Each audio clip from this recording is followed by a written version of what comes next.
আসসালামু আলাইকুম।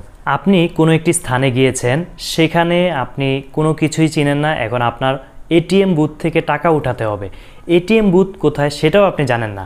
তো আপনি কিভাবে খুব সহজে এটিএম বুথের তথ্য বের করবেন, কোন ব্যাংকের কোন এটিএম বুথ কোথায় রয়েছে কাউকে জিজ্ঞেস করা ছাড়া আপনার মোবাইল দিয়ে, সেটাই সংক্ষেপে দেখিয়ে দিচ্ছি। পুরো ভিডিওতে আপনার সাথে রয়েছে আমি নাজিম পাটোয়ারি। প্রিয় ভিউয়ার্স, সর্বপ্রথম আপনার মোবাইলের যে ম্যাপস অপশনটি রয়েছে লক্ষ্য করুন, আমি দেখিয়ে দিচ্ছি। এটা সাধারণত সকল মোবাইলেই থাকে।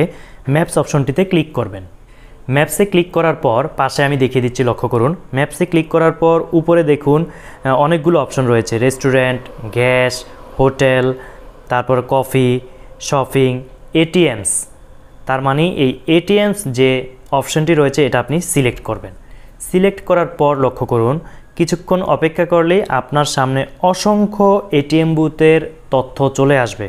আমার এখানে অনেকগুলো এটিএম বুথ সাজেস্ট করেছে আমি যেখানে রয়েছি। লক্ষ্য করুন এই যে নীল যে বৃত্তটি সেটি কিন্তু আমি, এবং এর চারপাশে লক্ষ্য করুন কীভাবে এটিএম বুথের নেটওয়ার্কগুলো আমাকে দেখাচ্ছে।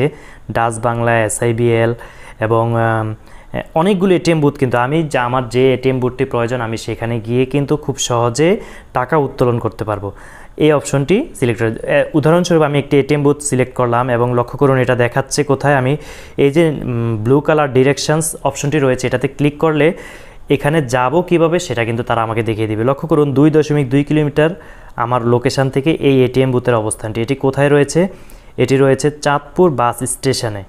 চাঁদপুর বাস স্টেশনে কোন দোকানের পাশে সেটাও কিন্তু ফয়সাল শপিং কমপ্লেক্সের নিচে এটাই রয়েছে, সেটা কিন্তু আমাকে দেখিয়ে দিয়েছে। এই অপশনটি ব্যবহার করে আপনি পৃথিবীর যেখানেই যান না কেন, আপনি যদি টাকা উত্তোলন করতে চান সেক্ষেত্রে এটিএম বুথ খুঁজে না পেলে এই ম্যাপস অপশনে গিয়ে এটিএম ক্লিক করার সাথে সাথে আপনাকে অসংখ্য এটিএম বুথ দেখিয়ে দিবে কোথায় রয়েছে, কোনটা কাছে রয়েছে, অথবা আপনি যে ব্যাংক ইউজ করেন সেই ব্যাংকেরটা আছে কিনা সেটা চেক করে আপনি খুব সহজে টাকা উত্তোলন করতে পারেন। প্রিয় ভিউয়ার্স, এই ধরনের নিত্য নতুন উপকৃত হতে পারেন এরকম ভিডিও কিন্তু আমাদের চ্যানেলে নিয়মিত আপলোড করা হয়। তাই চ্যানেলটি ইউটিউবে সাবস্ক্রাইব করুন এবং ফেসবুকে ফলো করুন। যারা আমাদের ভিডিওগুলো দেখছেন কিন্তু লাইক কমেন্ট করছেন না, এতে করে আমাদের ভিডিওর রিচ কমে যাচ্ছে। অনুরোধ রইল লাইক কমেন্ট করে আমাদের উৎসাহ দেওয়ার জন্য। আমাদের সাথে থাকার জন্য অসংখ্য ধন্যবাদ। আল্লাহ হাফেজ।